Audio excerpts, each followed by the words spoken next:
என்னடா நமக்கு நடிகன் கலைஞம்னு பல பேரு ஆளுக்கு ஒரு பேரை வச்சுட்டு திரியுதானுங்க. அந்த காலத்துல மக்கள்லாம் நமக்கு வச்ச பேரு கூத்தாடி. ஜனங்க ஒழுங்கா உழைக்க போவான், காடு கரை வயல்னு வேலை செய்வான். கூத்தாடி பயிலுவ என்ன செய்வாங்க தெரியுமா? வீடு வீடா போய் பிச்சை எடுப்பாங்க.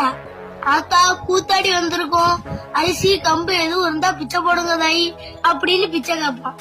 அதுதான் அவனுக்கு சாப்பாடு. பகல்ல பூரா உழைச்ச மக்கள் நைட்டு சாப்பிட்டுட்டு கொஞ்ச நேரம் கூத்து பார்க்க வருவாங்க.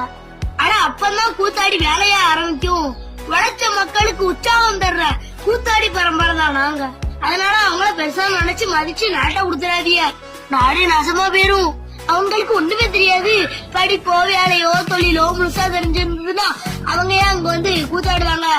ஒன்னத்துக்கு லாய்க்கு இல்லாத பயிலுவதான் அங்க வருவான்.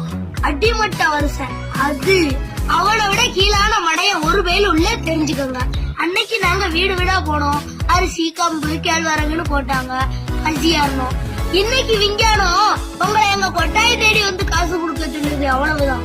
மித்தபடி நாங்க அன்னைக்கும் கூத்தாடி, என்னைக்கும் கூத்தாடி, இன்னைக்கும் கூத்தாடி. இது புரியாம ரசிகர் மன்றம் தலைவம்னு கிளம்பிடாத. அசிங்கம் அவமானம்.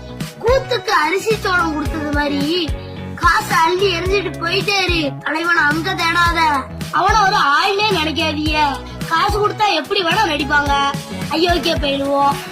இத சொன்னது நான் இல்ல, நடிகவேல் எம்ஆர் ராதா.